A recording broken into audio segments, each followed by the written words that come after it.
Today's topic is diet and nutrition. The importance of diet is of real concern nowadays because nutrition and diet are one of the most important things in childhood that reflects later in life, according to the pediatricians and researchers. This nutrition is important at every age, and children need proper nutrients. They should stay healthy and strong. It helps establish a foundation for healthy eating habits. And we should provide nutritional knowledge that your child can apply throughout life. Something which they can use in daily life should be advised to them and to their parents so that the diet and nutrition counseling that we give can be applied by them, and it is very practical to use. Nutrition helps children grow and learn. It prevents obesity and weight-related diseases. And it is said that what you have in childhood is what reflects as unhealth during the older days. So diabetes, hypertension, lifestyle diseases can be prevented if diet and nutrition is proper in the early ages.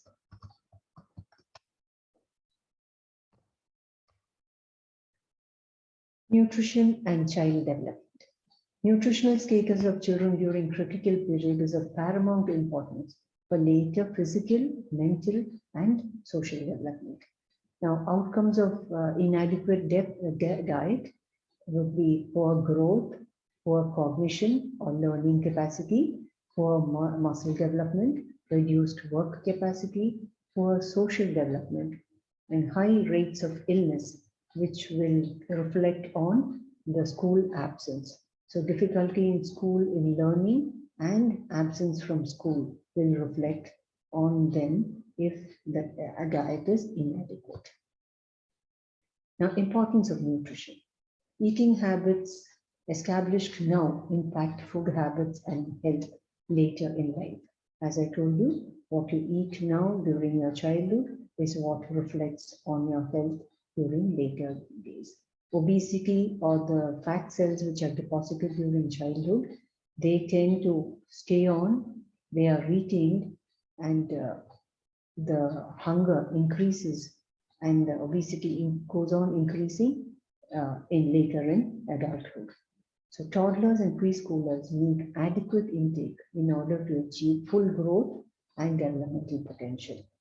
Undernutrition impairs children's cognitive development as well as their ability to explore their environments. So what are the long-term effects of nutrition? It can give FTT and cognitive impairment. So it can be prevented or reduced with adequate nutrition and environmental support. Nutrition and learning disorder. Like I told you, whatever habits that we acquire in childhood is what carries on into adulthood. So increased intake of sugar causes an irritable behavior in children and adolescents. Many studies done on children who have a high intake of sugar has found that they become very irritable and hyperactive with sugar content. Hypoglycemia, this is just the opposite of hyperglycemia. Hypoglycemia causes a criminal behavior in children. So less of sugar intake also causes a problem in children. Skipping breakfast leads to impaired performance. Nowadays, in schools, most of the schools start at around 7:38 and children have to leave home very early. They skip the breakfast, they take the breakfast with them, but they do not eat those breakfasts properly. And because of this, a lot of children are having problems with the same. Nutritional deficiency affects milestones of biological and cognitive development. So you can see that diet and nutrition is very, very important, and a knowledge about diet and nutrition for a pediatrician or a pedodontist is very important. Now, what is basal metabolism? It is a minimum amount of energy needed to regulate and maintain the involuntary essential life processes such as breathing, circulation of the blood, cellular activity, keeping muscles in good tone, and maintaining body temperature. What is basal metabolic rate? That is the number of kilocalories expended by the organism per square meter of body surface per hour. So it's expressed as kilocalories per meter square per hour. This is how we calculate the amount of metabolism that is taking place in the body of a particular child. Now, what is a balanced diet? A balanced diet would be which contains varieties of food in quantities and proportion that they need for energy, amino acids, vitamins, fats, carbohydrates, and other nutrients. Now, all these are needed in adequate amounts for maintaining health, vitality, and general well-being. Okay, and it is the provision for a short duration of leanness also should be included into this, so that if in case they go foodless for some time, they should be able to sustain that period. Recommended dietary allowance. The requirement for a particular nutrient is a minimum amount that needs to be consumed to prevent symptoms of deficiency and to maintain satisfactory level of the nutrient in the body.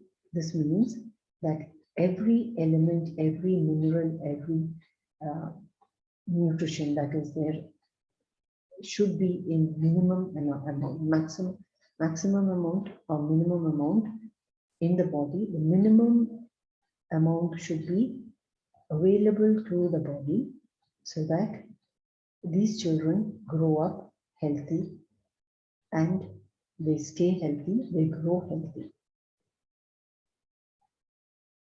This is a table of the recommended dietary allowances for infants and children. Now, from ages 1 to 8, when it comes to milk, they need 2 cups of milk or its equivalent each day.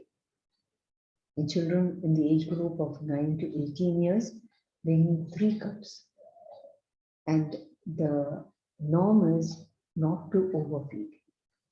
Estimated calories needed by children range from 900 kilocalories per day for a 1-year-old to 1,800 kilocalories per day for a 14 to 18-year-old girl, and a little more for boys because they are very, very active during the younger ages. So 2,200 kilocalories per day for a 14 to 18-year-old boy. For girls, it will be slightly less. Now, this is a diagram of the food pyramid, which was earlier followed. However, knowledge about this is needed to give you an idea of what are the foods that should be included in the nutrition of a child. Now, as you can see in the first row, there are 8 glasses of water. Now, 8 glasses of water is needed. That's kept as 6 to 8 servings of water every day for an individual. But this would depend upon the temperature of the region. If the temperature of the region is very hot, the amount of water that would be needed for that child would be much more than 8 glasses. And the amount that would be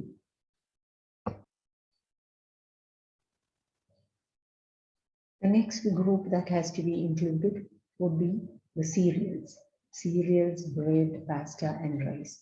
Now, 6 servings of that should be included, and rice can be included in that, wheat can be included, oats has to be included, and that has to be given in a large amount so that the child gets enough of nutrients. The next one to be included in the diet is fruits and vegetables. Now, as you can see, 5 servings of vegetables should be included, and 2 servings of fruit should be included in the daily diet. Then we come to the next group, which is milk and milk products. That is milk, curds or yogurt, and cheese and other things which are made of milk and milk products. 3 servings of that, and meat products like meat, poultry, fish, eggs for non-vegetarians, and for vegetarians they can go in for pulses such as beans, peas, and lentils, nuts, all that is of 2 servings each. And the next group is a group which can be avoided to a certain extent, but very less amount of it is needed for a growing child. Fats, oils, and sweet. Now, this would depend upon the amount of activity the child is going through. Every day, how much of activity the child does. This can be increased a bit.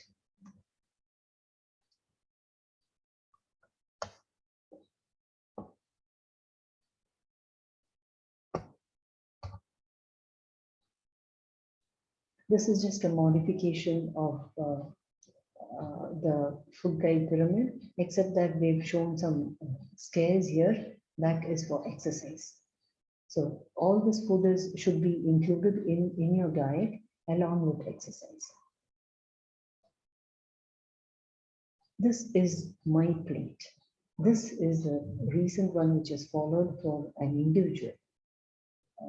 In this, you can see vegetables, a large amount of it is contains vegetables, and the next large amount is of grains, pulses like rice, wheat, cereals. It can be ragi, it can be oats, okay, and it should include proteins also. Proteins, non-vegetarians can take meat, fish, poultry. Vegetarians can take pulses such as beans, peas, nuts.